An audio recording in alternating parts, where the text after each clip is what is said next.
Imagina só, no coração do Brasil, em 1987, alguém encontra num ferro velho uma coisa que parece mágica, uma substância misteriosa que brilha no escuro com uma luz azul, assim, hipnotizante. Só que essa beleza toda escondia um perigo mortal. E o que veio depois foi uma das piores tragédias radiológicas da história. Então, o que a gente vai ver aqui? Primeiro, vamos entender que brilho azul misterioso era esse. Depois, como ele se tornou um perigo órfão. Aí a gente entra na parte trágica, a cidade contaminada. Em seguida, a corrida contra o invisível para tentar salvar as pessoas. E, por fim, as cicatrizes que ficaram e as mudanças que isso causou no mundo todo. Beleza, vamos começar. E essa história, ela não começa num laboratório supermoderno, não.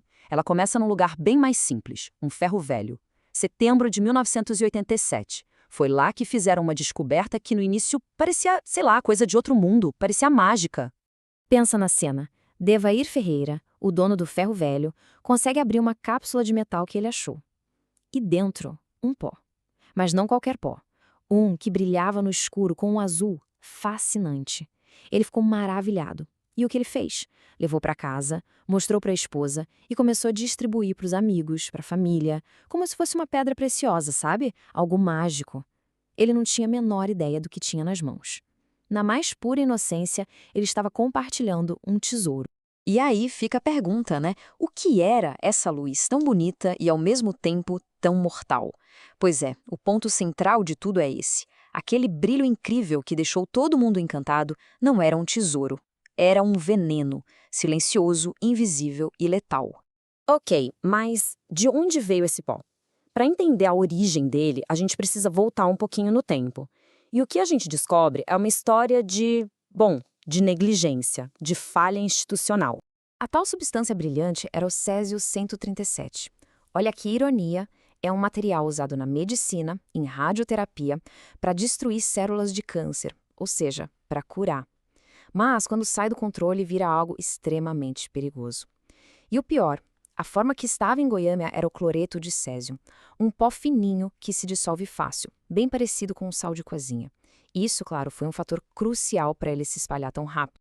Então, o aparelho de radioterapia que tinha o césio dentro virou o que os especialistas chamam de fonte órfã. O que é isso? É basicamente uma fonte radioativa que está por aí, sem controle nenhum. Pode ter sido abandonada, perdida, roubada. É um perigo que está ali, escondido, mas bem no meio de todo mundo. E olha só os detalhes dessa fonte. A atividade dela em 87 era de mais de 50 terabecquerels, o que dá quase 1.400 curies. Para ter uma ideia, isso é uma quantidade absurda de radiação. E tudo isso estava dentro de uma cápsula de 5 centímetros de diâmetro, uma coisinha minúscula com um poder de destruição imenso. E por que isso estava largado lá? Por causa de uma briga judicial sobre o terreno da clínica. Inacreditável. Bom, agora que a gente já sabe o que era e de onde veio, vamos ver o estrago. Vamos acompanhar como essa fonte abandonada começou a sua jornada devastadora pela cidade de Goiânia. Acompanha comigo a velocidade com que tudo aconteceu. Dia 13 de setembro, 2 homens pegam a peça da clínica. Dia 18, a peça é vendida para o Devair, que consegue abrir e libera o pó. 5 dias depois, dia 23, a sobrinha dele de 6 anos, a Leide, brinca com o pó, passa no corpo e depois come com a mão suja. Dia 28, a esposa do Devair, a Maria Gabriela, liga os pontos, a doença e a tal pedra brilhante. E no dia 29, um físico confirma: é material altamente radioativo. Emergência nacional declarada. Gente, tudo isso em 16 dias. O fascínio virou um pesadelo numa velocidade assustadora. E a história que talvez mais simbolize a dimensão humana dessa tragédia é a da pequena Leide das Neves. Ela tinha só 6 anos. Ela ficou tão encantada com aquele pó azul brilhante que brincou com ele como se fosse purpurina, sabe? E depois, sem saber, comeu alguma coisa, ingerindo partículas do césio. É de cortar o coração. Bom, o alarme finalmente tinha soado. E vale repetir, foi graças à atitude corajosa da Maria Gabriela Ferreira. A partir daí, começou uma corrida desesperada. Uma luta contra o inimigo que ninguém conseguia ver. A escala da operação de resposta foi uma coisa de louco. As autoridades montaram um centro de triagem gigante no estádio olímpico da cidade. E olha esse número, 112 mil pessoas. 112 mil pessoas foram checadas para ver se tinham sido expostas à radiação. É uma parte enorme da população da cidade na época. E daquela multidão toda, 249 pessoas foram confirmadas com níveis significativos de contaminação, seja na pele ou por dentro do corpo. Dessas, 20 estavam em estado tão grave que precisaram ser hospitalizadas imediatamente com a chamada síndrome aguda da radiação. E como se tratava essas pessoas? Primeiro, a limpeza externa. Um banho forçado com água, sabão até vinagre. Depois, o tratamento interno, que foi algo pioneiro. Eles usaram um corante, chamado azul da Prússia. A pessoa ingeria e o corante se ligava ao césio dentro do intestino, ajudando a expulsar o material radioativo do corpo mais rápido. E, claro, todos os cuidados para tratar os sintomas. Foi uma mobilização médica incrível. Mas mesmo com todos os esforços, a dose de radiação para alguns foi alta demais. Em questão de semanas, 4 pessoas morreram. A pequena Lady, de 6 anos, a Maria Gabriela, de 37, a mulher que deu alarme, e 2 jovens que trabalhavam no ferro velho, o Israel e o Admilson. Uma tragédia imensa. A crise aguda, aquela corrida contra o tempo, tinha passado. Mas o pesadelo estava longe de acabar.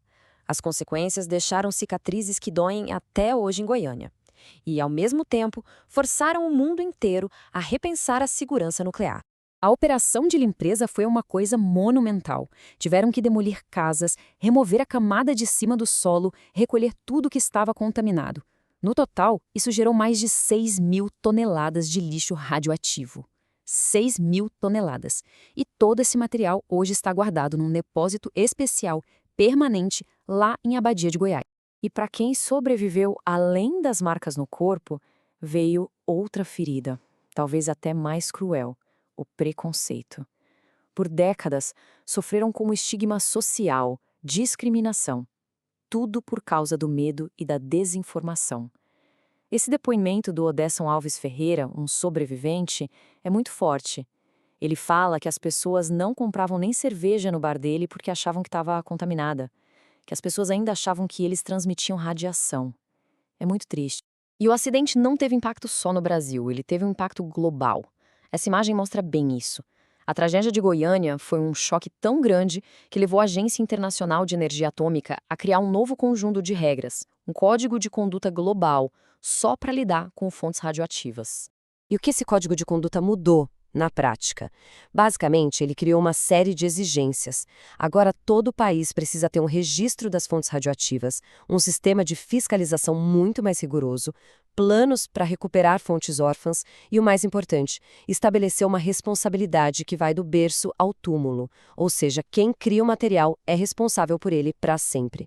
O grande legado foi criar uma estrutura para evitar que uma tragédia como essa se repita em qualquer outro lugar do mundo.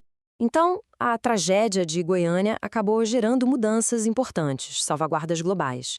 Mas fica a reflexão, né? Que outros perigos a gente simplesmente esqueceu por aí? O acidente é, acima de tudo, um lembrete.